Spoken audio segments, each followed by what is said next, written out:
Pessoal, então vamos para a próxima videoaula, no capítulo 15 do nosso livro-texto, né? Aqui tem o Holiday, 10ª edição. Em outras edições, pode ser que seja um outro número aí. Espero que estejam todos bem. E esse capítulo trata de oscilações. Então a gente entra na parte do curso que a gente começa a discutir a ondulatória, né? Então, como de costume, temos aqui nosso sumário. Vamos fazer uma introdução, um pouco extensa até. A gente vai fazer algumas definições. Vamos definir período e frequência. Vamos falar um pouco da motivação, do porquê estudar oscilações, que às vezes parece um conteúdo que simplesmente cai de paraquedas e não tem muito sentido, mas a gente vai entender o porquê da importância de estudar isso dentro da física e nas outras ciências também. Vamos falar aqui de alguns exemplos do movimento harmônico simples, que é o sistema que a gente vai estudar e aplicar em diferentes situações. Vamos relembrar a força elástica, força da mola, né? E a energia potencial elástica. Vamos falar um pouquinho do limite elástico. E falando no próximo tópico aqui, movimento harmônico simples. Então, a gente vai estudar primeiramente o sistema massa-mola e vai resolver a equação desse sistema, vai encontrar a equação de movimento do sistema. Vamos falar de uma relação entre o movimento harmônico simples e o movimento circular uniforme. Eles têm uma relação entre si. A gente vai interpretar algumas constantes que aparecem na equação de movimento em termos dessa interpretação aqui, dessa relação. Vamos ver o gráfico do MHS, o gráfico posição em função do tempo, as funções horárias da velocidade e aceleração, né, além da posição, e os gráficos. Vamos falar um pouco sobre energia também, algumas considerações sobre energia. Depois disso, a gente vai aplicar o que a gente estudou no segundo tópico aqui no terceiro. Tem outros sistemas que se parecem bastante em mecânica com o sistema massa-mola, que são eles: o pêndulo simples, o pêndulo de torção, o pêndulo físico e assim por diante. Matematicamente são muito parecidos. Vamos fazer considerações aqui sobre também o oscilador harmônico amortecido, quando tem atrito, e falar um pouco de oscilações forçadas, quando tem força externa, e ressonância. Então, vamos partir lá o primeiro tópico, na introdução, falar das definições. Algumas definições importantes. O que seria um movimento periódico? É algo que se repete, né, no tempo. Por exemplo, a gente ir ao IFSC, quando não tem pandemia, é algo que se repete aí 5 vezes por semana, é algo periódico. O movimento oscilatório é um movimento periódico em uma mesma trajetória, certo? O movimento harmônico. O movimento oscilatório seria um movimento de vai e vem, né? O movimento harmônico. Um movimento oscilatório que pode ser descrito em termos das funções seno e cosseno. E o movimento harmônico simples, que é o que a gente vai estudar, é um movimento harmônico com limites de oscilação simétricos em relação à posição de equilíbrio, né? A gente já vai discutir mais sobre isso, o que isso representa. Vamos falar um pouco de período e frequência. O período é o tempo para uma oscilação completa. Aqui tem um erro de digitação, eu não tinha percebido. Por exemplo, a gente vai ao IFSC 5 vezes por semana. Quanto tempo leva para a gente ir uma vez? É um dia, né? 24 horas a gente retorna. Então, esse seria o período desse movimento, por exemplo. A frequência é o número de oscilações por unidade de tempo. Então, nós vamos ao IFSC 5 vezes por semana, né? É o número de vezes que algo ocorre dividido pelo tempo que leva para isso ocorrer. As duas coisas estão muito relacionadas. Um é o inverso da outra. A unidade de período no SI é o segundo, é o tempo, né? E a unidade de frequência no SI é 1 sobre segundo, ou segundo na menos 1, ou hertz, certo? Aqui a gente tem um exemplo. Por exemplo, suponha que as pás de um ventilador executem 10 voltas por segundo. Então, você teria que a frequência é 10 Hz, ou seja, em um segundo ele dá 10 voltas. Qual seria o período? Qual é o tempo para dar uma volta? É um décimo, né? Um décimo de segundo. Se em um segundo ele dá 10 voltas, em um décimo de segundo ele dá uma volta. Um é o inverso do outro. Esses conceitos são importantes para esse capítulo, para toda a parte aí de oscilações ondulatórias, né? Então, esse é o sistema que a gente vai estudar, né?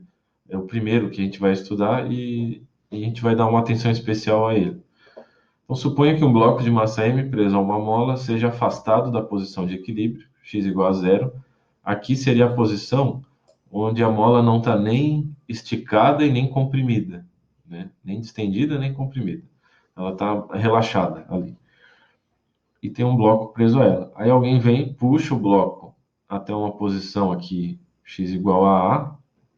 Aqui a gente tem o eixo x, crescente para a direita.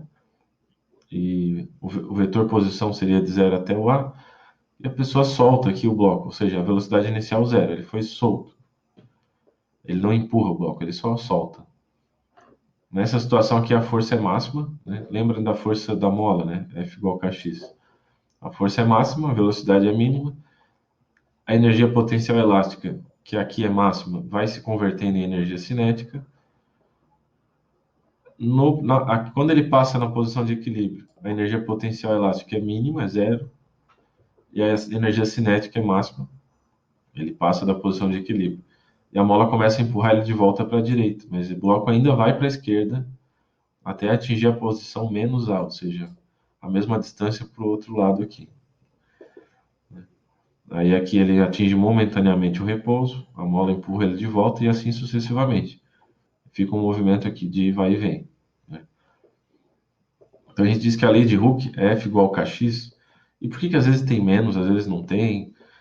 É o seguinte, quando a gente leva em conta o caráter vetorial da força da lei de Hooke, aí tem o sinal de menos. Vejam que o vetor x aponta para cá e o vetor força aponta ao contrário, ou seja, o vetor força é igual a menos o vetor x vezes uma constante, né?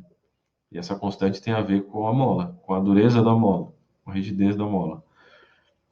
Então a lei de Hooke descreve um tipo de força chamada, que a gente diz, restauradora.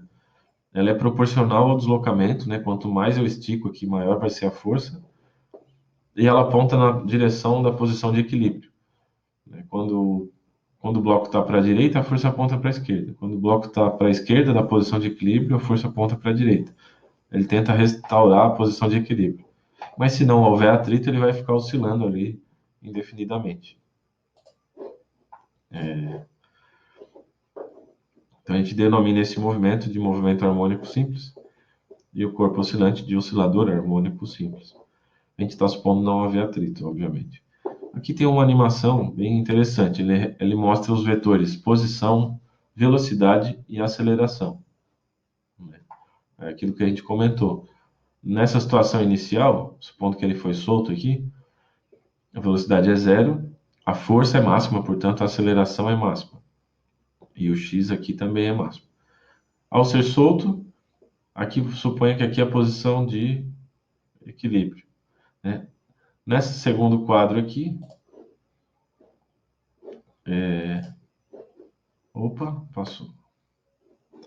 Nesse segundo, aqui foi solto, então a força é máxima, a velocidade inicialmente é zero. Aqui, a velocidade é para a esquerda, a aceleração continua para a esquerda. Aqui no posição de equilíbrio, a aceleração é zero, porque não há força aqui, mas a velocidade ainda é para a esquerda e é máxima nesse caso. O bloco continua indo para a esquerda, mas agora começa a ser empurrado para a direita, ou seja, velocidade para a esquerda, aceleração para a direita. Aqui o bloco atinge momentaneamente o repouso, ou seja, a força é máxima para a direita, a aceleração é máxima para a direita, a velocidade é momentaneamente zero. E aí se repete esse ciclo, né? Então perceba que essa força, né, associada ao movimento harmônico, é do tipo mais geral que a gente discutiu vocês estudaram até aqui no curso de física. né? Então, lá no início do estudo da mecânica, foi estudado o MRU, movimento retilíneo uniforme, e o MRUV, movimento retilíneo uniformemente variado. Ou seja, movimentos em linha reta, que nem esse, mas sempre na mesma direção, ou no caso do MRUV, mudava de direção uma vez. Né? Jogar algo para cima, por exemplo, ele sobe e depois desce. Então, aqui a gente lidava com forças e acelerações constantes. No caso do MRU, a força resultante é zero. Para que um objeto se mova com o MRU, a força resultante é zero. E no caso do MRUV, a força tem direção e sentido constantes, e módulo constantes também. A velocidade varia, mas varia de uma forma bem comportada, né? Varia linearmente com o tempo, porque a força é constante. Por exemplo, a queda livre. Depois vocês estudaram o MCU, Movimento Circular Uniforme. O movimento trajetória é circular, mas o módulo da velocidade é constante, ou seja, sempre com a mesma rapidez. E a força centrípeta, nesse caso, é responsável por esse movimento, é uma força que varia em direção e sentido, mas não em módulo, né? Certo? Então aqui vocês estudaram forças de módulo e direção constantes. Aqui a força de módulo constante e direção variável no MCU. Depois foi estudado a força impulsiva, aquelas forças de curta duração, de colisões. Então, aqui o módulo é variável, por exemplo, uma raquetada numa bolinha ou um taco, né, que bate numa bola de beisebol, algo desse tipo. Então, a intensidade varia numa colisão, mas o sentido é constante. Módulo variável, sentido constante. Aqui no movimento harmônico, tanto a força como a aceleração variam, né, em módulo e em sentido. Então, esse é o movimento mais geral que foi que vocês estudaram até agora. Né? A aceleração não é constante, varia em módulo e sentido, velocidade e posição também.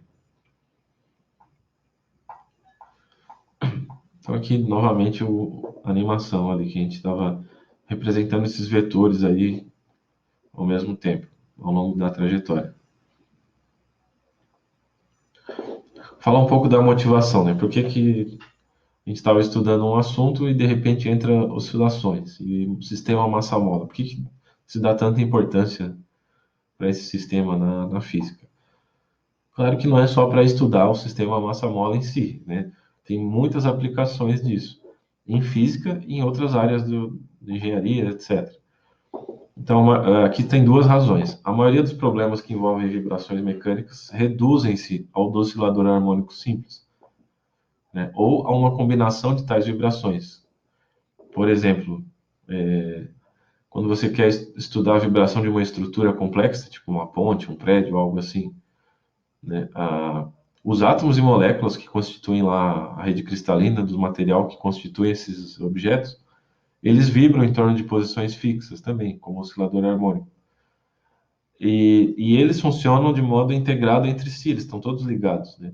Então, o comportamento da estrutura como um todo guarda características do movimento de oscilador harmônico simples.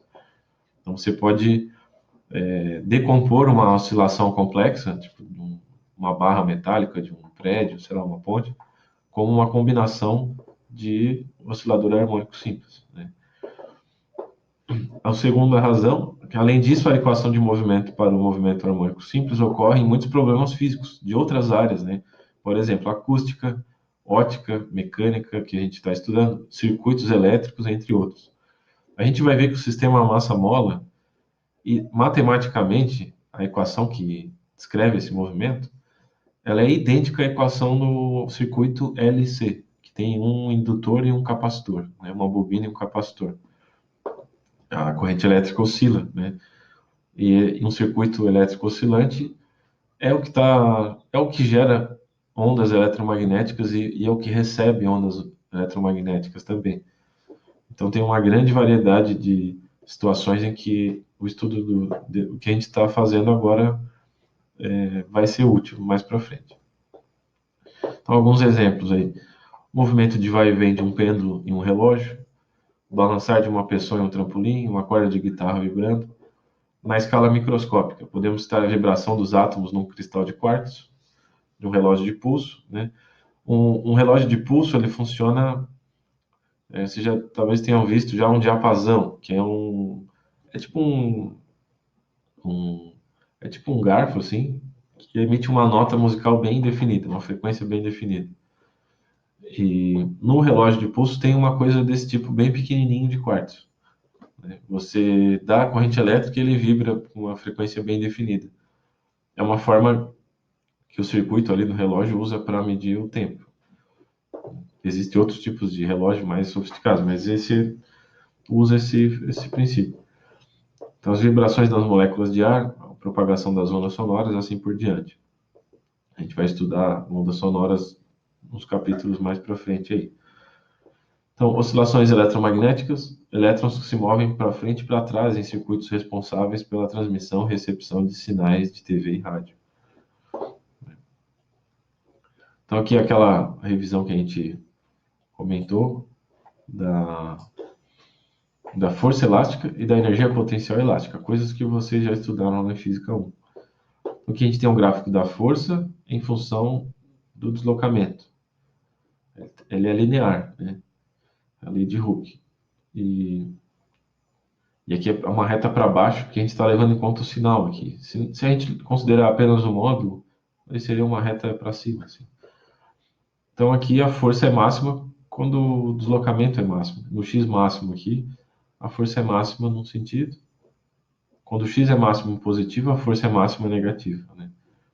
Quando o x é máximo negativo, a força é máxima positiva. E é uma relação linear. O que isso significa? Que para eu esticar a mola de um certo tanto, eu preciso fazer uma certa força. E ela puxa com a mesma força para o outro lado.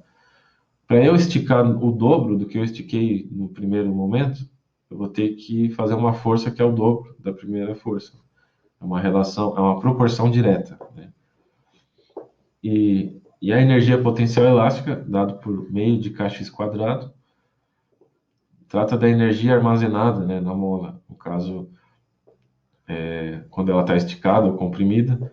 Energia potencial é sempre uma energia associada à posição, né, entre os dois corpos ali, no caso a massa e a mola.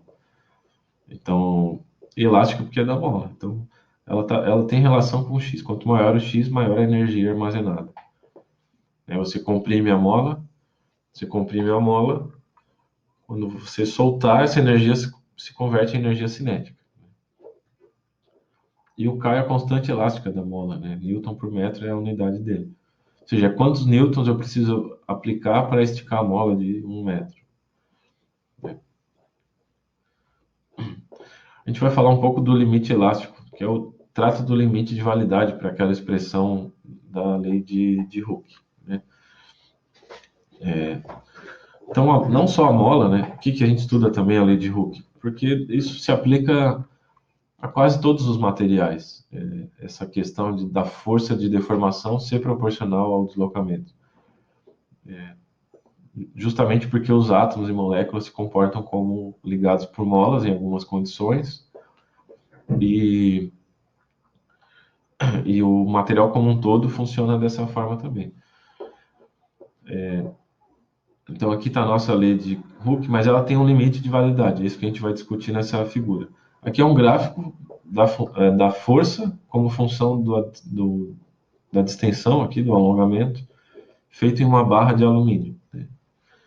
Então a amostra tem 30 centímetros de comprimento, 6,5 centímetros quadrados de área transversal. É uma barra que foi esticada, né? Com a força aumentando gradativamente. Então tem uma região que é linear, a região aqui proporcional, né? Até o ponto A. No caso, foi sendo aplicada a força, a mola foi esticando. Aqui força em toneladas e o X em polegadas.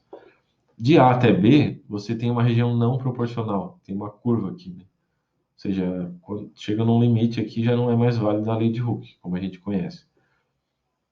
E a mola já não volta mais. Por exemplo, se você fizer isso numa mola, tem uma região ali que a mola já deforma, né, permanentemente, ela já não volta mais. A partir daqui, o material começa a escoar, tipo, a esticar, né, como se fosse um fluido viscoso, assim. Você ele começa a se deformar permanentemente, não volta mais para o formato original. E a partir daqui ele faz a força meio que se mantém constante, faz essa voltinha aqui, e no ponto C seria o limite para arrebentar o material. A partir daqui ele se rompe. A gente vai, a gente está estudando só essa região, né? O F igual a Kx. E aqui a reta é para cima porque está considerando apenas os módulos aqui, né?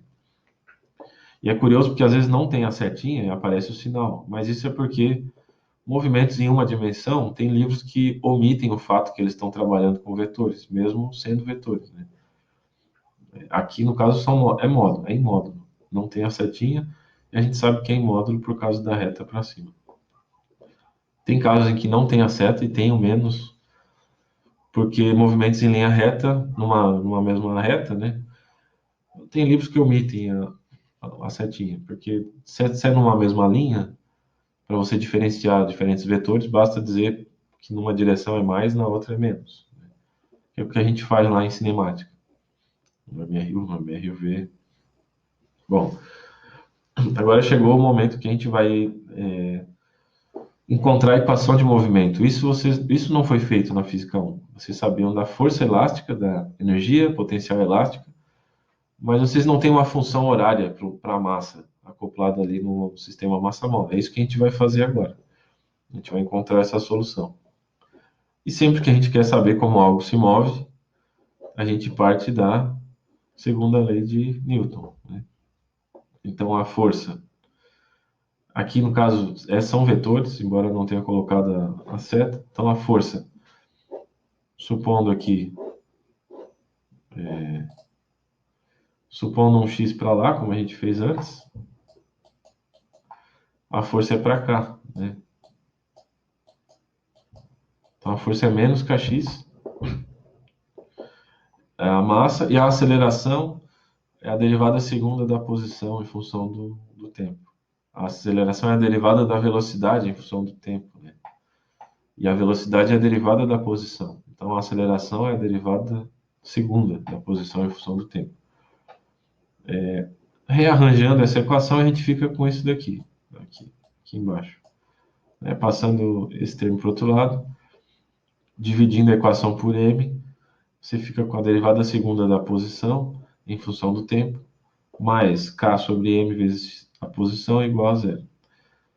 Essa equação diferencial, diferentemente da outra que a gente resolveu na parte lá do estudo da pressão atmosférica, lá a gente simplesmente separava as variáveis, uma para cada lado e integrava. Essa daqui não dá por conta dessa derivada de segunda ordem aqui. Então, as nossas variáveis aqui é x e t, né? Como que a gente classifica essa equação? É uma equação diferencial, né? Envolve derivadas. E qual é a classificação dela? Ela é ordinária. O que significa isso? Que só existem derivadas totais aqui, não existem derivadas parciais, né? É de segunda ordem. Homogênea, porque o termo que não contém a variável x é igual a zero. Poderia ter uma constante aqui, ou algum outro tipo de termo que não contém o x. E linear. Linear quer dizer que o x ele só aparece ele mesmo e derivadas. Por exemplo, não tem uma raiz de x aqui, ou essa derivada não está elevada a alguma coisa, enfim, ou não tem um seno ou cosseno de x aqui, enfim. Então, ela é uma equação linear. Existem técnicas aí de resolver essa equação, mas esse não é o objetivo aqui do curso. A gente está interessado na parte física, né? E a gente vai usar um método que é um pouco de argumentos físicos. Assim, a gente vai descobrir a equação conforme o que a gente acha que a equação é, e dada uma tentativa, a gente vai testar essa solução para ver se ela funciona. Então aqui, essa foi a forma que eu encontrei da parte que eu utilizaria o quadro. Eu simplesmente fiz fotos aqui do que eu escrevi e anexei aos slides. É a forma mais simples que eu encontrei de fazer isso. Então aqui está a mesma coisa que a gente viu no slide, aqui está a equação, né? E o que significa resolver essa equação diferencial? Como que a gente resolve isso? Resolver a equação diferencial significa, primeiro, quem são as variáveis? É x e t. X é a posição e o tempo. Os dois estão variando.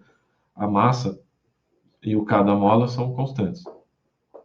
Então, resolver a equação diferencial significa encontrar a função x de t que satisfaça essa igualdade aqui, né? Encontrar uma equação horária do x de t, substituir aqui e aqui, e esse lado tem que dar zero, né? Tem que fazer a igualdade. E o método que a gente vai escolher, eu apelidei aqui de método do chute. Como assim, né? Método do chute. Como eu falei, lá em EDO, em matemática, no cálculo, tem técnicas mais formais de resolver esse tipo de equação, mas não é o nosso objetivo aqui, né? Então a gente vai adotar métodos mais com argumentos plausíveis e vai chegar à conclusão que essa deve ser a solução. Então, se a gente pega essa equação aqui, essa daqui, vamos passar esse termo para o outro lado, só para dar uma olhada diferente para a equação.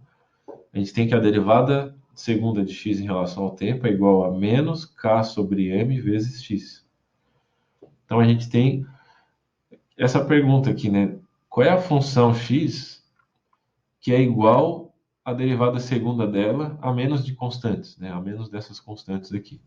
Que função que é igual à sua derivada segunda a menos de constantes? Bom, tem algumas funções que têm essa propriedade. A exponencial, você deriva, ela continua sendo uma função exponencial. O seno e o cosseno, né? A derivada de seno é cosseno. Se você deriva o cosseno, é menos seno. O cosseno também. Se você deriva, dá menos seno. Se você deriva menos seno, dá menos cosseno, né? Volta a ser o que era antes, a menos do sinal. E aqui a exponencial, dá para escrever ela em termos de uma combinação de seno e cosseno. Então, no fundo, a exponencial é um seno ou cosseno também. Então, a gente sabe que vai ter um cosseno, né? O x de t, essa função que a gente busca, é alguma coisa com cosseno, ou envolvendo o cosseno. A gente ainda não sabe o que vai aqui dentro e nem se tem alguma coisa aqui na frente. E a gente sabe que o cosseno, ele oscila. Aqui, essa chave deveria vir até aqui, né? A função cosseno, como está aqui embaixo. Assim. A função cosseno, assim como a seno, varia de menos 1 a 1, os valores dela, né? Os valores assumidos por seno e cosseno. O valor máximo é 1, o valor mínimo é menos 1. E a nossa posição x varia de mais xm até menos xm, x máximo aqui. Então, a gente precisa multiplicar esse cosseno por xm. É a amplitude do movimento. Agora, a gente tem uma função que varia de menos xm a mais xm, ok? E onde que aparece o tempo, né? Porque a função horária tem que ter o tempo. A posição varia com o tempo. Como o cosseno é a parte que oscila, o tempo tem que estar aqui dentro, né? Então tem que conter o tempo aqui. Mas a gente tem um problema aqui dentro do argumento, né, da função cosseno. O tempo tem dimensão física, né, segundo. E o ângulo, radianos, aqui, normalmente a gente trabalha aqui com radianos aqui dentro. O radiano não tem dimensão física, né? O radiano é um comprimento dividido por outro comprimento, sem dimensão física. Então, o que tem que ter algo aqui na frente, cuja dimensão seria radiano por segundo, para cancelar o segundo e sobrar radiano, que é o ângulo aqui. O cosseno tem que ser de algum ângulo. Mas como assim, né? Ângulo? Como que vai aparecer um ângulo? O movimento é em linha reta, né? Onde é que tem ângulo aqui? A gente já vai chegar lá. Tipo, tem uma interpretação geométrica para isso. A gente vai entender melhor. Mas aqui tem que ter, então, alguma coisa multiplicando o tempo, com essa dimensão, né? Então, e essa dimensão é, como eu já falei, está aqui, né? O tempo é segundo. Para que seja em radiano, tem que ter algo na frente multiplicando radiano por segundo. O segundo cancela, sobra radianos, né? E radiano por segundo é uma unidade de frequência angular, ou velocidade angular. Novamente surge aquela pergunta: como assim velocidade angular? né? O movimento ali não tem ângulo. Calma, a gente já vai entender isso mais para frente. Então, essa é a nossa solução tentativa. Bom, por que que eu escolhi o cosseno e não o seno? Quando a gente chegar no final, eu comento que não faria diferença, a menos de uma constante ali, eu poderia ter escolhido o seno, sem problema nenhum. Então, vamos testar essa nossa solução tentativa. Como que seria testar ela? Substituir na equação e ver se funciona, né? Ver se a igualdade é satisfeita. Então, está aqui o meu x, aqui eu tenho a derivada segunda, e aqui eu tenho ela própria, né? Então, eu vou substituir ela aqui. Opa, aqui. Vou substituir o x aqui, essa solução tentativa, né, ali, derivar duas vezes o x e substituir aqui, no lugar da derivada. Fazendo isso, eu derivando uma vez essa função. Eu tenho dx dt desse lado, aí o xm é constante, derivada de cosseno menos seno. Ele tem que fazer a regra da cadeia, né, a derivada em relação ao tempo. Então vai ficar menos seno vezes a derivada do que está aqui dentro em relação ao tempo, que é ômega. O ômega é essa letra grega aqui, que parece um W, né? Ela sai da integral. Sai da regra da cadeia, né? Derivada de cosseno menos seno vezes a derivada do que está aqui dentro, em relação ao tempo. Derivando mais uma vez. A derivada da derivada, né? Menos xm e ômega são constantes. Então, derivando o seno, fica cosseno. Mais uma vez, regra da cadeia. Vezes a derivada do que está ali dentro. Sobra mais um ômega aqui para fora. Então, fica ômega quadrado. Substituindo a segunda derivada aqui e a própria função x aqui, a gente fica com isso que está aqui. Menos xm, ômega quadrado, cosseno ômega t mais k sobre m, xm cosseno ômega t igual a zero. O cosseno ômega t cancela, o xm cancela, e a gente tem que menos ômega quadrado mais k sobre m igual a zero. Ou, passando esse termo para o outro lado, ômega quadrado é igual a k sobre m. O que é isso? Isso é a condição para que essa equação aqui seja a solução, né? Então, funciona, essa aqui funciona.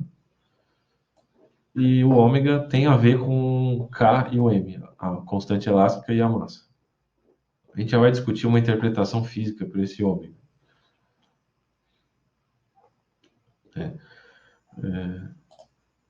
Opa, aqui. Então, essa é a nossa solução tentativa. Vamos testar ela na condição inicial do nosso exemplo. X de zero, né? No tempo zero, supondo a nossa condição aqui, eu supus que no tempo zero o bloco foi solto da posição x máximo, né?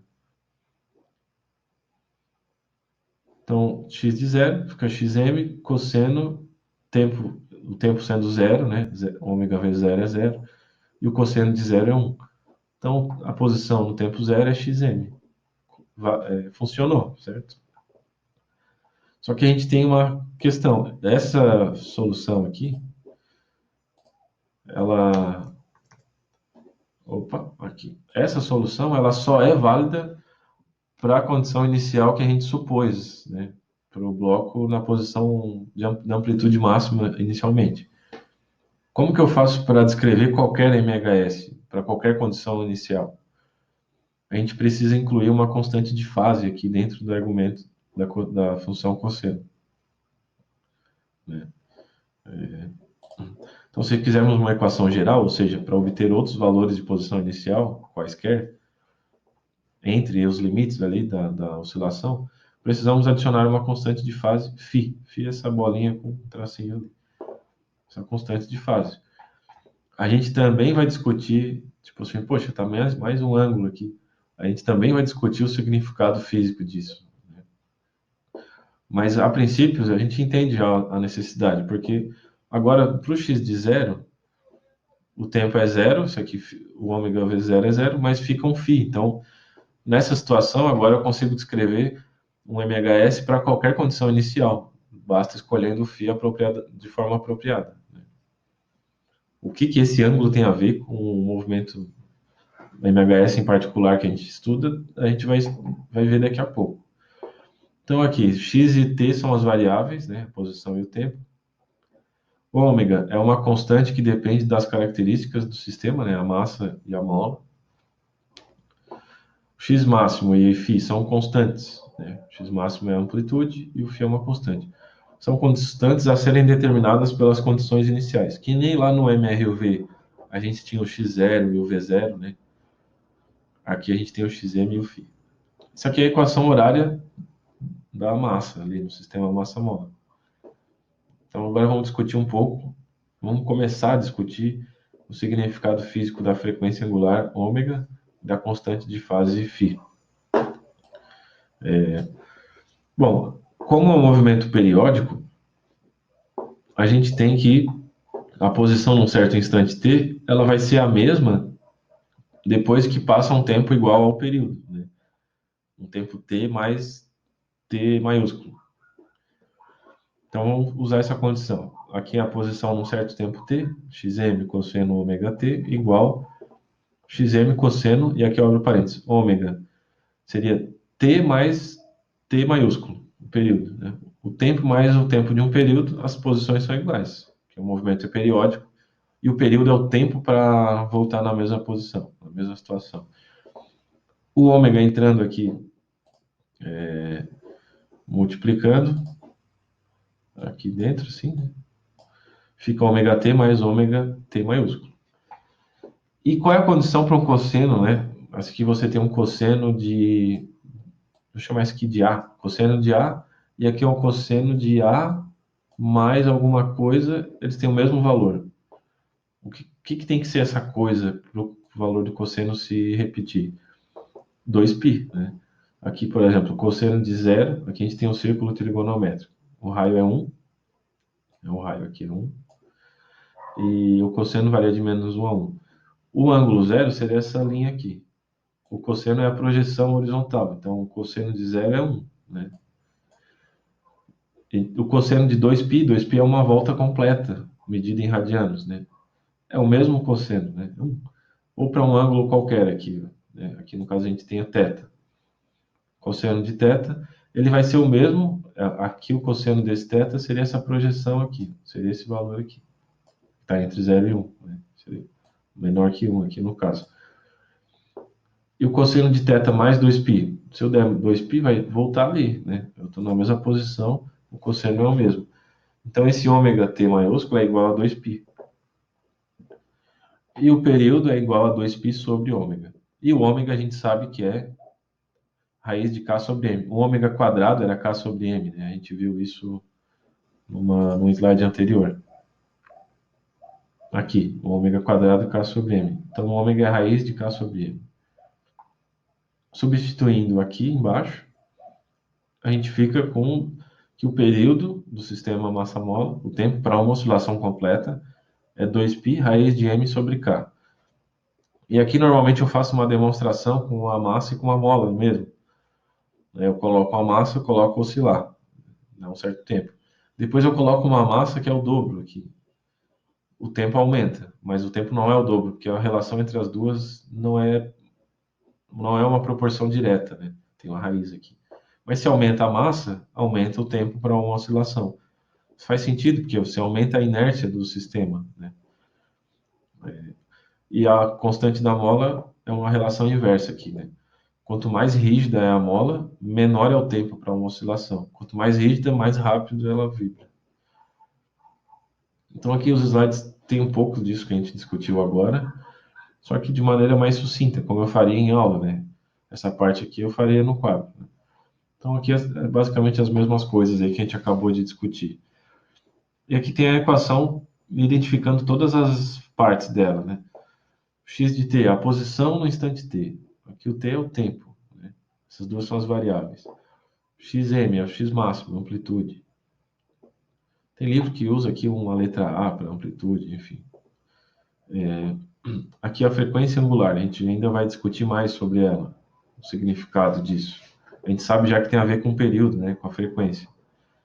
Mas por que tem um ângulo envolvido, né? A gente vai discutir mais. E aqui a constante de fase, né?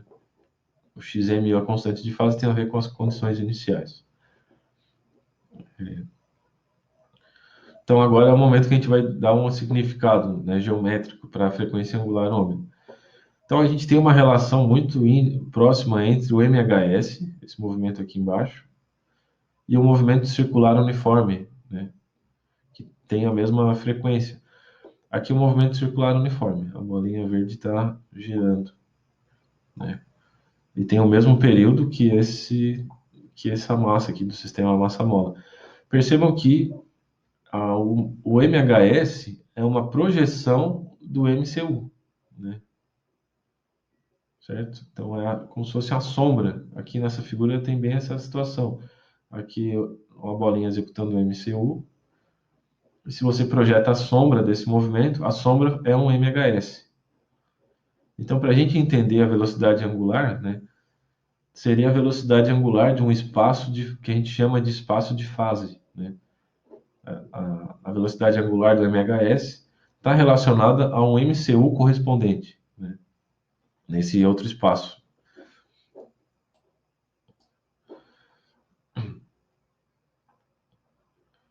Então aqui você tem um ângulo, né? E a função horária do ângulo é, como um MCU, a velocidade angular vezes o tempo mais a posição angular inicial, né? Seria um x0 mais vt, só que em ângulo, né? O x0 seria o φ e o ômega seria a velocidade, né? Então aqui é a função horária do ângulo. É o ângulo inicial mais a velocidade angular vezes o tempo. E o MCU correspondente, você teria aqui o x máximo como raio, né, do movimento. E a projeção disso seria a posição do MHS. E essas projeções são válidas também para velocidade, para aceleração. Tem uma analogia muito grande do MCU para o MHS. Agora falar um pouco da constante de fase φ. Ela tem relação com a posição inicial, né? Então, no caso que a gente estudou ali, ao desenvolver a equação, no tempo zero, o bloco estava no x máximo. A gente soltava ele daqui. No MCU, seria o equivalente a bolinha estar aqui. O ângulo é zero, né? Vamos supor que a situação inicial, no tempo zero, o bloco já foi solto e a gente começa a contar o tempo quando ele passa no meio aqui, na posição de equilíbrio. Nesse caso, se a gente quiser usar o cosseno, né, como a gente tem feito, o φ seria π sobre 2, aqui seria 90 graus. Porque no MCU, a posição da bolinha correspondente seria aqui em cima. Bom, se a posição inicial for quando o bloco já está lá do outro lado, eu começo a cronometrar o tempo aqui. Ou, em contrapartida, em vez de esticar, eu empurrei aqui o bloco e soltei daqui. Nesse caso, o ângulo é π, né? O MCU correspondente, a bolinha estaria aqui. E assim por diante. Então, aqui a projeção na horizontal é o cosseno. Se eu usar o seno, aí seria uma projeção vertical. Essa seria a diferença entre os dois. E aí o ângulo de fase muda. Eu poderia usar o seno para representar aquele mesmo movimento que a gente viu, né? Que eu comentei. Eu poderia usar o seno aqui para essa situação, a posição inicial aqui no x máximo. Poderia, mas aí eu teria que usar uma constante de fase diferente de zero. Seria π sobre 2 aí, né? O mesmo problema, mesma condição inicial, poderia dar como solução x de t igual a x máximo seno de ômega t mais π sobre 2. Porque aí, quando o tempo é zero, o ômega t cancela e o seno de π sobre 2 é 1. Daria a mesma situação inicial. Você pode demonstrar isso com as identidades trigonométricas também, né? Então, vamos lá. Aqui a gente tem alguns exemplos de MHS. 3 gráficos aí. Aqui a posição x em função do tempo. Aqui a gente tem dois MHS que eles têm a mesma frequência, né, mesmo período, só que as amplitudes são iguais. Desculpa, as amplitudes são diferentes, né? É o mesmo sistema massa-mola, o mesmo K, o mesmo M, só que a situação inicial foi solto aqui no XM' de uma posição mais afastada da posição de equilíbrio, né? E percebam que a frequência e o período não dependem do X máximo. Né? A frequência com que o sistema vibra depende da massa e da mola. Não depende do quanto você afastou da posição de equilíbrio. Então, aqui seria a mesma massa e a mesma mola, soltos de duas situações distintas, de um certo tanto ou mais afastado. Aqui agora nesse do meio, né? Em azul você tem um movimento com maior período, né? Ele demora mais para uma oscilação completa. Uma oscilação seria essa distância aqui no eixo do tempo, em que o gráfico começa a se repetir, né? O desenho começa a se repetir. E aqui o movimento em azul tem o dobro do período do movimento em vermelho. A frequência aqui é maior, né? Oscila mais. E o último, aqui você tem o mesmo massa-mola, duas situações, só que um foi solto antes que o outro. É isso, basicamente é isso. Né? Estão defasados, né? Um atinge a posição X igual do outro, mas um tempo depois. Esse em azul, a constante de fase seria zero, se a gente usar o cosseno, e esse em vermelho, a constante de fase seria um pouco diferente. Né? Ele começa de uma situação inicial diferente. Aqui a gente teria o gráfico, a gente tem três funções horárias no MHS, porque tudo varia com o tempo, né? A posição, a velocidade e a aceleração. Mas todos os gráficos têm as mesmas caras, porque o x é esse daqui, o x em função do tempo. A velocidade é a derivada da posição em função do tempo. Né? A velocidade é dx dt. Então é só derivar essa expressão aqui. Você tem a velocidade. Velocidade é igual a menos, cosseno é menos seno. Aí a regra da cadeia, né? O ômega sai, ômega xm seno ômega t mais φ. E esse termo que está aqui na frente, ele é... Esse termo que está aqui, ele é a velocidade máxima. Por quê? Porque aqui o seno, ele oscila entre menos 1 e 1. Então, o seno, quando ele tem valor máximo de 1, significa que a velocidade atinge o valor máximo sendo igual a ômega vezes x máximo. Se eu quiser aceleração, deriva a velocidade. A aceleração é derivada da velocidade em função do tempo. Então, derivada do seno, cosseno. E vai sair mais um ômega dali. Né? E esse termo aqui é a aceleração máxima. A velocidade máxima ocorre quando o bloco passa na posição de equilíbrio. Né? E a aceleração máxima ocorre, equilíbrio que eu digo é x igual a zero, a velocidade máxima nesse momento. Né? Quando ele está passando na posição em que a mola não está nem distendida e nem comprimida. E a aceleração máxima ocorre nos extremos ali do movimento, quando a mola está totalmente esticada ou totalmente comprimida. No máximo, né, de compressão ou de distensão. E aqui os gráficos dessas funções aí. Né? Vamos falar um pouco de energia agora. Bom, a energia cinética.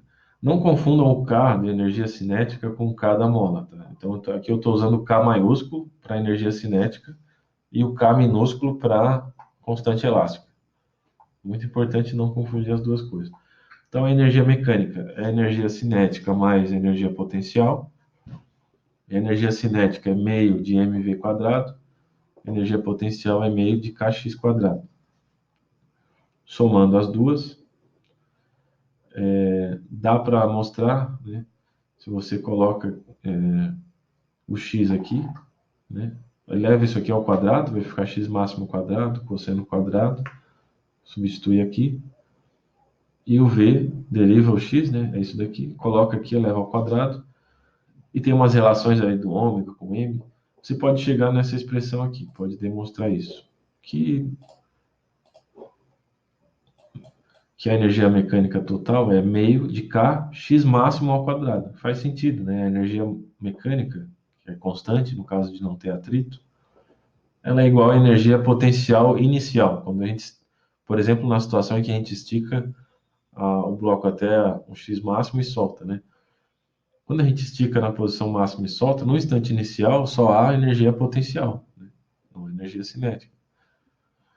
Essa energia vai se convertendo em cinética. Quando ele passa no x igual a zero, só tem cinética. e assim por diante. Então, essa energia total é igual a isso, né? Meio de K, x máximo ao quadrado. Dá para mostrar isso mexendo nessa expressão da energia e nessas equações horárias. Assim como todo problema em mecânica, você tem duas abordagens distintas, né? A dinâmica, que é a análise ali das forças, você encontra a equação do movimento, ou da energia, né? A energia é uma outra forma de ver isso. Ah, muito interessante aqui. Aqui eu não falei quase desses gráficos, eu já ia passar direto. Aqui o gráfico é energia em função do tempo. Então você vê como as energias ficam oscilando. Aqui em verde é potencial e em vermelho cinética. Então quando a energia potencial é máxima, a cinética é mínima. Quando a energia cinética é máxima, a potencial é mínima. Elas ficam oscilando. E a soma das duas é constante no tempo. Essa linha em preto aqui. E aqui embaixo você tem a energia em função do deslocamento. Então, no x máximo, a potencial é máxima, né? E a cinética mínima. No zero, né, na posição de equilíbrio da mola, a cinética é máxima e a potencial é mínima. A gente poderia obter a mesma equação de movimento através dessa abordagem de energia. A mesma equação de movimento, que a gente resolveu a equação diferencial ali, através da análise de energia. Daria para fazer da seguinte forma. A energia é energia cinética mais potencial, meio de mv quadrado mais meio de kx quadrado, é igual a meio de kx máximo ao quadrado, como a gente comentou agora há pouco. Aí você isola o V, né? Você trabalha aqui com essa expressão aqui, ó, e isola o V, ou seja, passa esse termo aqui para o outro lado. A ideia de botar o meio K em evidência vai ficar meio K, abre parênteses, x máximo quadrado menos x quadrado. E o meio aqui passa. Eu acho que tem um erro aqui de digitação na minha. Ah, não, o meio cancela, né? Aqui, cancela esses meios todos. Aí fica do outro lado, kx máximo k, abre parênteses, x máximo quadrado menos x quadrado. O m passa dividindo k e o quadrado passa como raiz. A gente fica com isso daqui. É bem direto isso, né? Daqui para cá. E o v é dx dt. Se você quer o x em função do tempo, aí passa o dt para o outro lado, tá aqui. O dx fica desse lado. Esse termo que contém x passa para o lado onde tem o dx. E aí você fica, é uma equação diferencial separável, né? Diferente da que a gente resolveu. Só que aqui a integral é meio chata de resolver. Envolve substituição trigonométrica e aí vai dar lá o x igual ao x máximo, cosseno. A gente não vai desenvolver essa integral. Vocês já viram isso no cálculo. Mas observe, a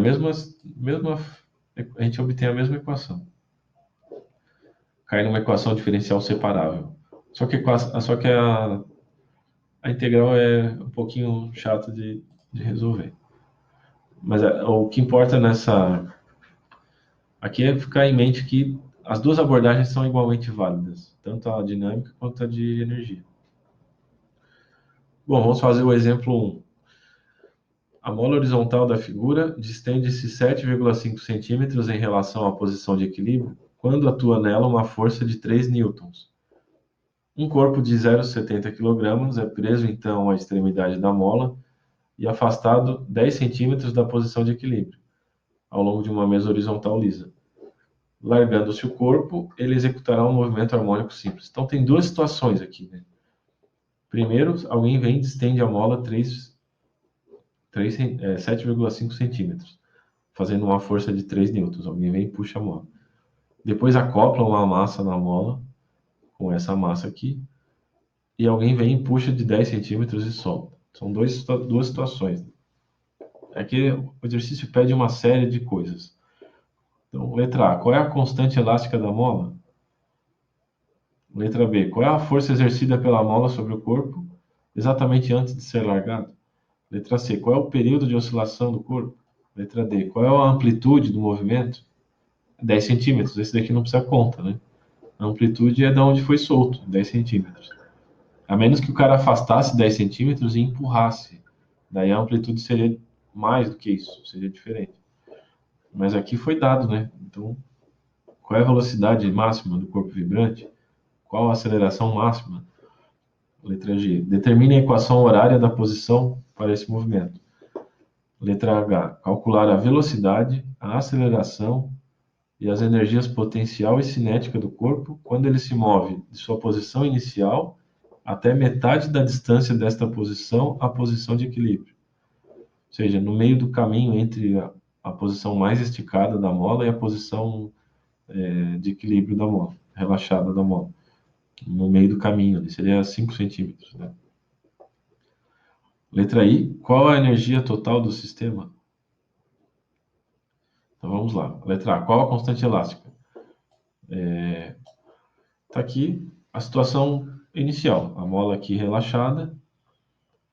E aqui alguém veio sem bloco, né? Pegou a mola e esticou ela de 7,5 centímetros, fazendo uma força de 3 newtons.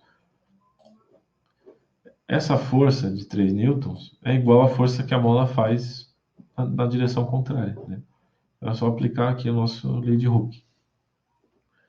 3 newtons igual a K vezes 7,5 centímetros, aqui já transformando para metros, né? Vezes 10 a menos 2. A gente tem que o K é 40 newton por metro. A letra B. Qual a força exercida pela mola sobre o corpo exatamente antes de ser largado? Aqui seria essa segunda situação, né? Colocou um bloco, afastou aqui de 10, o bloco aqui não faz diferença ainda, mas afastou de 10 centímetros agora, não de 7,5. Então, ó, vou chamar de F' para diferenciar da letra A. F' igual K, X'. Agora a gente já tem o K da letra A, é 40. E X, 10 centímetros em metros, 0,1. 40 vezes 0,1, 4 newtons. Na letra C, qual o período de oscilação do corpo? O período é dado por essa expressão, né, que a gente encontrou agora há pouco. O período é 2π raiz de m sobre k. A massa é 0,7 kg e o k é 40. Substituindo isso tudo aí, a gente tem que o período é 0,83 segundos. 83 centésimos de segundo. E a letra D, qual a amplitude do movimento? É aquilo que a gente conversou já, né? 10 centímetros, né? Puxou de 10 centímetros e soltou. O bloco vai oscilar aqui entre 10 e menos 10. Né? Não tem conta nessa. A letra E. Qual a velocidade máxima do corpo vibrante? E a letra F. Qual a aceleração máxima?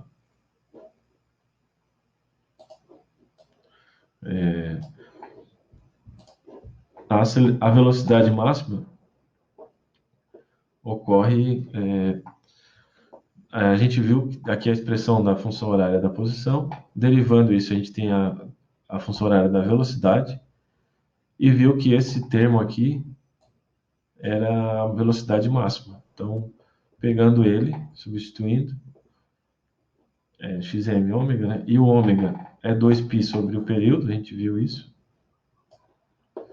E o período é 0,83 segundos, a gente tem que a velocidade máxima é 0,76 metros por segundo. Daria para fazer por energia também, esse item. E a aceleração máxima? É só lembrar que a velocidade máxima ocorre quando o bloco passa na posição de equilíbrio.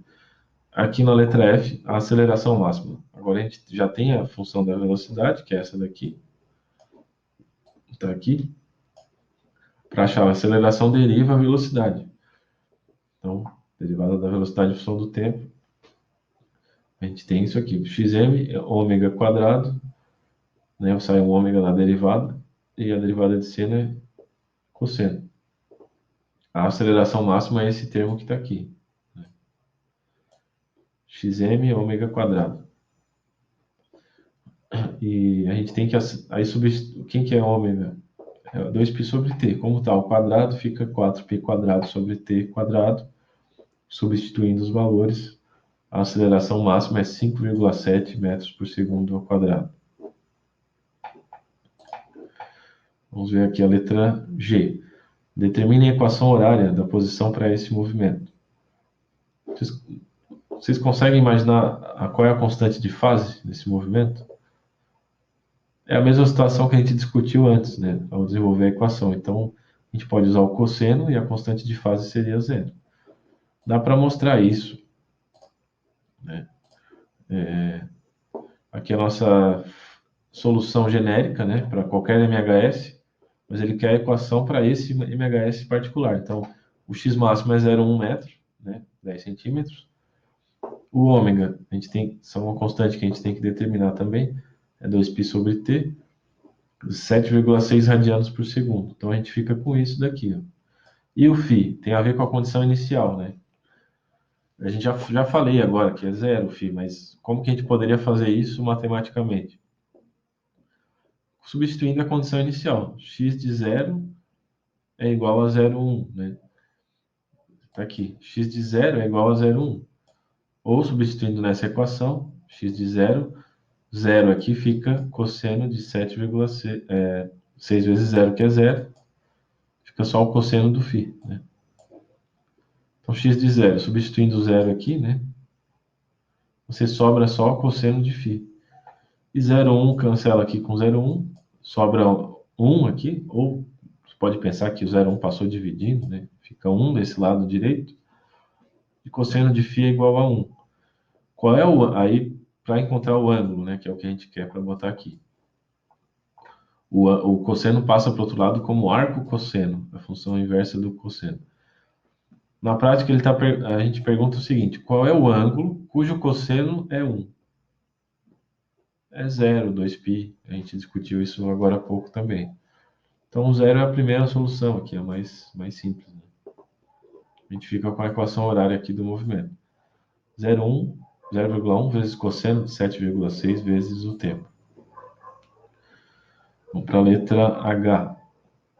Aqui pede para calcular várias coisas aí.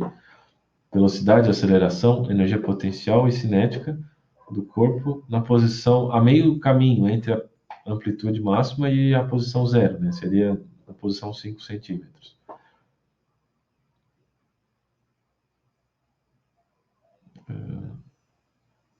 Aqui. Então, tem duas formas de fazer. Eu vou fazer pelas duas formas, né? Então, cinemática ou energia. Ou dinâmica, que eu botei entre parênteses. Então, a velocidade. Vamos fazer pelas duas formas. Como que eu encontro a velocidade, né? Ele pede essas coisas todas, né? Velocidade, aceleração, energia potencial, energia cinética. Nessa posição aqui do bloco, 0,05. Que essa é a posição inicial, a posição de amplitude máxima.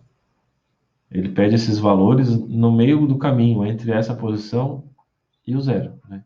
Então, seria a metade aqui, 0,05. Então, uma forma de encontrar a velocidade nessa posição seria descobrir em que tempo que o bloco ocupa essa posição, né? Usando a função horária para isso. E aí, achando o tempo, a gente substitui isso na função horária da velocidade, né? Então, aqui é a função horária da posição, né? Então, aqui é a função horária da posição. A gente quer saber o tempo em que o bloco ocupa essa posição, 0,05. Então, o 0,1 passou dividindo para o outro lado, fica 0,5. Aí o cosseno passa para o outro lado como arco cosseno de 0,5. Ou seja, qual é o ângulo cujo cosseno é 0,5, é meio. É 60 graus, né? Ou em radianos, π sobre 3, né? 180 sobre 3 aqui seria. E aí aqui um detalhe, pessoal, vocês têm que configurar a calculadora de vocês para radianos, né? Vejam algum tutorial, eu posso explicar isso também como fazer ali no grupo depois. Porque aqui, se a calculadora estiver em graus, vai dar aqui o valor em graus. E aí você não pode manipular esse valor em graus com as coisas que estão aqui, certo? Precisa estar em radianos aqui. Vai dar um valor errado aqui de tempo se estiver em graus. Então a gente obtém o tempo de 0,14 segundos. Ou seja, eles levam 0,14 segundos para sair daqui e chegar aqui.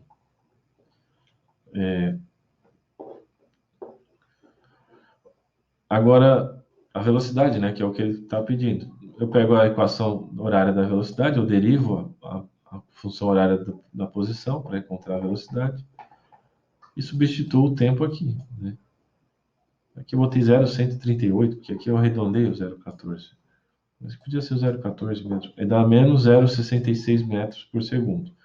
Por que o sinal de menos?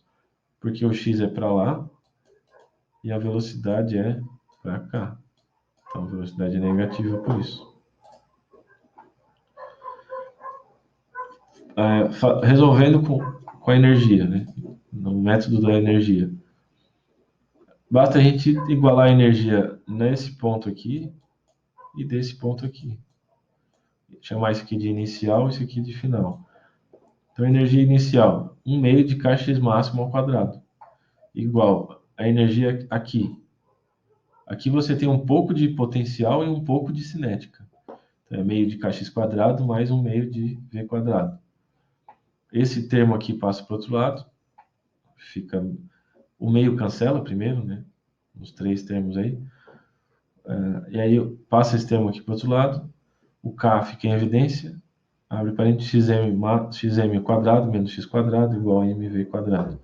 O m passa dividindo. O v passa como raiz. O quadrado aqui passa como raiz, desculpa. Substituindo os valores dá o mesmo resultado aqui. É um pouquinho diferente. Antes deu 0,66, aqui deu 0,65, por conta de arredondamentos aí. Agora, a aceleração. Também tem os dois métodos para resolver. Tem a cinemática, que aqui seria, no caso, a gente encontrar a equação horária da aceleração, que basta derivar a velocidade, tem isso daqui, e substituir o tempo que a gente já encontrou antes. A gente fica com menos 2,8 metros por segundo. A aceleração também é para cá, a força é para cá nesse momento. A gente pode usar a dinâmica também, segundo a lei de Newton, F igual a ma. Né? E aqui teria aqui a setinha, né? Mas a gente está ignorando devido ao fato de a gente estar trabalhando em uma linha reta. Então, basta a gente colocar menos nos vetores que apontam num sentido e mais nos que apontam para o outro. Aqui, no caso, a força é menos kx, igual a massa vezes a aceleração. Substituindo o k, o x, né, que é quando ele está aqui em 0,05, e a massa, você obtém a mesma aceleração, né, menos 2,9. Aqui, de novo, deu uma pequena diferença devido a arredondamentos. Ele pediu também a energia potencial e a energia cinética, né, nessa posição do bloco. Aqui, de novo, não confundam o K da mola com o K da energia cinética. Energia cinética eu estou usando um K maiúsculo, né? E o K da mola é um K minúsculo. Então, energia potencial elástica. Basta substituir o X 0,05 centímetros, né? Aliás, 0,05 metros.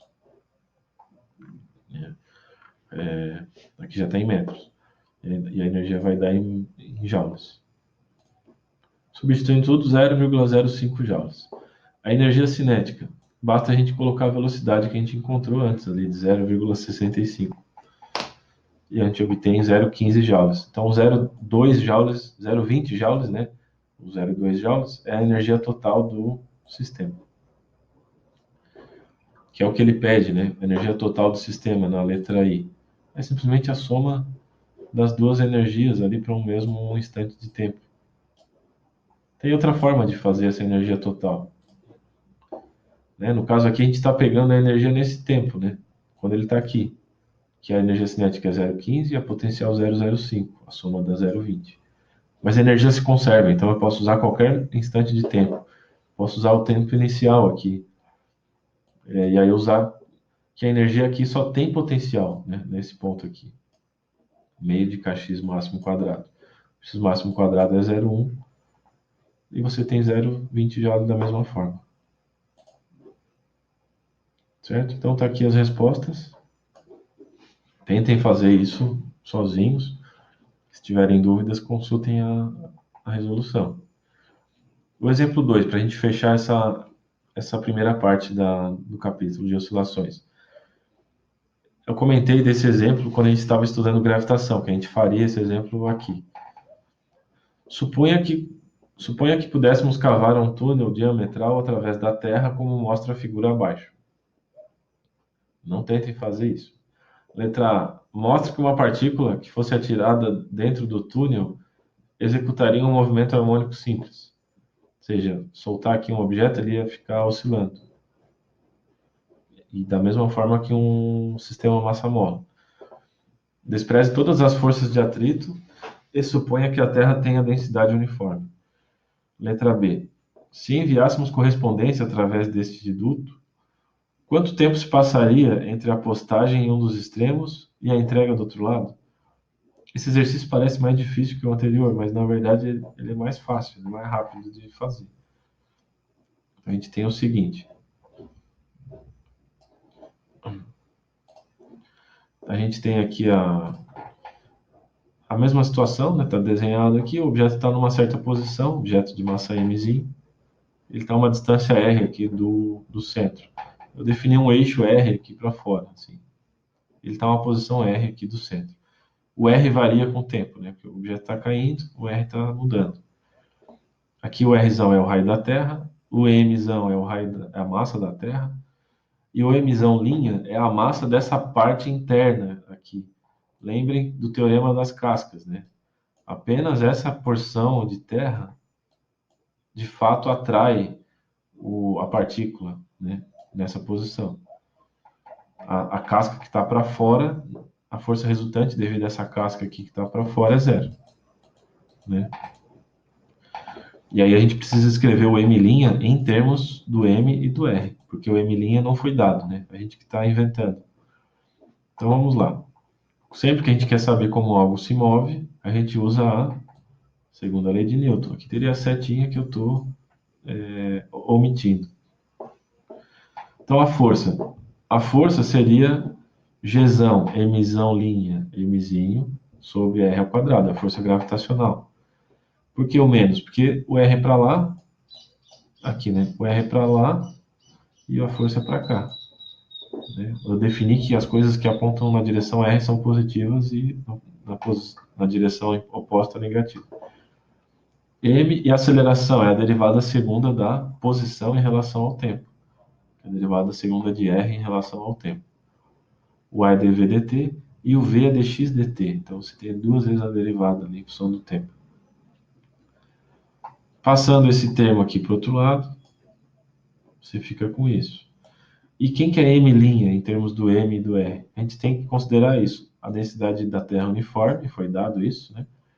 Então a densidade da Terra como um todo é igual à densidade dessa porção aqui de terra, né? Da Terra.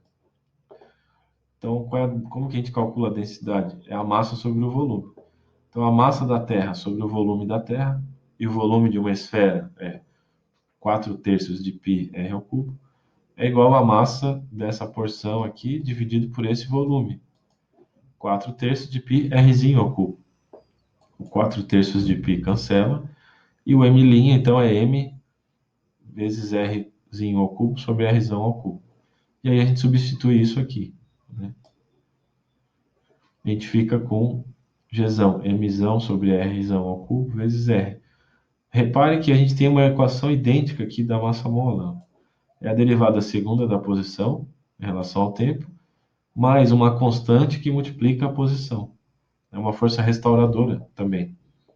A gente tem a derivada segunda da posição, mais uma constante vezes a posição. O Gzão é constante, Mzão constante, o Rzão constante, a massa e o raio da Terra. Então está provado, é um movimento harmônico simples. Matematicamente é idêntica a equação, né? E esse termo aqui, assim como esse termo aqui tem a ver com ômega, né? Tem a ver com o período, com a frequência, esse termo aqui tem o mesmo papel nesse caso. A gente vai usar isso para responder o item B. O item perguntava se a gente jogar uma correspondência, soltar uma correspondência de uma extremidade do túnel quanto tempo leva para alguém receber lá do outro lado. É a metade do período, né? Que o período seria uma oscilação completa. O período seria soltar a correspondência e ela ia até lá do outro lado e ela voltar para mim. Então, esse tempo que ele pergunta é a metade do período. E a gente vai fazer essa analogia com massa-mola, né? O ômega quadrado seria esse termo que estava ali, que a gente comentou.